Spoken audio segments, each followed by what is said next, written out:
na papa gusa. Namenye ubwenge mbona mbana na mama gusa. Mama arambwira ngo data wambyaye yaradutaye, ngo yadutaye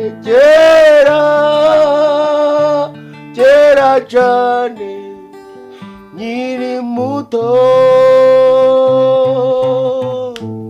Papa arambwira ngo ntazagaruka ngo duhebe.